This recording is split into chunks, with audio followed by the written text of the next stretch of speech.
Bismillahirrahmanirrahim. Assalamualaikum warahmatullahi wabarakatuh.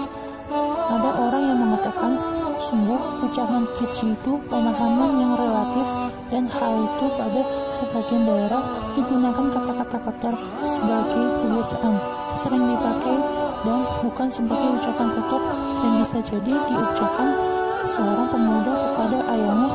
Maka bagaimanakah kebenaran ungkapan ini? Kita mulai dari yang pertama, ucapan keji yang dimurkai oleh Allah Ta'ala. Ucapan keji dan kotor itu dibenci oleh Allah Ta'ala dan dimurkai olehnya. Allah Ta'ala berfirman, La yuhibbullahu al-jahra bis-su'i minal qawli illa man zalim. Allah tidak menyukai ucapan buruk yang diucapkan dengan terang kecuali oleh orang yang dianiaya. Allah adalah Maha mendengar lagi Maha mengetahui. Quran Surat An-Nisa ayat 148. As-Sadi rahimahullah berkata, Allah Ta'ala telah mengabarkan bahwa Dia tidak mencintai ucapan buruk dengan terus terang. Maksudnya, Dia membenci, murka, dan diberikan sanksi karenanya. Hal itu mencakup semua ucapan buruk yang jelek, menjadikan sedih seperti mengutuk, menuduh, mencela, dan lain sebagainya. Karena semua itu termasuk yang dilarang dan dibenci oleh Allah. Pemahamannya menunjukkan bahwa perkataan baik itu dicintai seperti zikir dan ucapan baik dan lembut.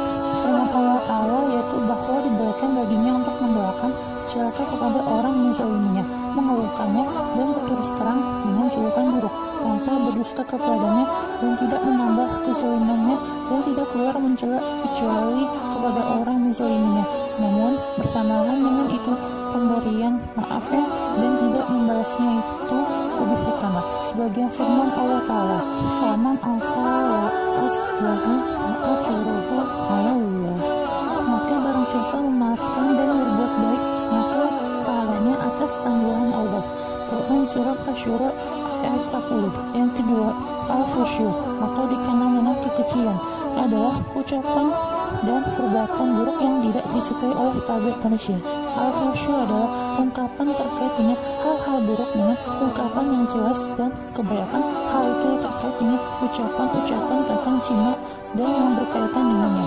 Bahwa orang-orang baik seringkali mencela dan tidak menyebutkan dengan terus terang ungkapan-ungkapan tersebut.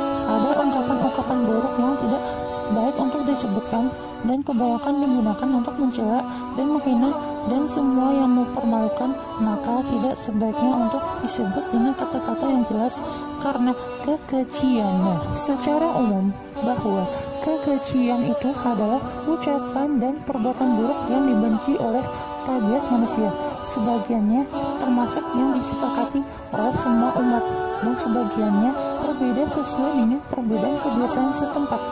Apa yang biasa diucapkan oleh mereka yang mempunyai harga diri dan tidak diingkari oleh kebiasaan kondisi mereka, maka bukanlah perkara keji dan tidak dilarang, meskipun selain mereka tidak mengakui dan tidak menerima ucapan mereka.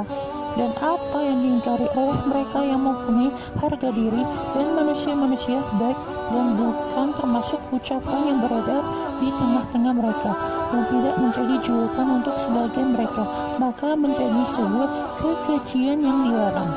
Hanya saja untuk kedua orang tua ada kekhususan bahasa kepada keduanya, cara memanggil keduanya, dan selektif dalam memilih ucapan yang sesuai dengan kondisi dan kedudukan keduanya, tidak untuk selain dari keduanya.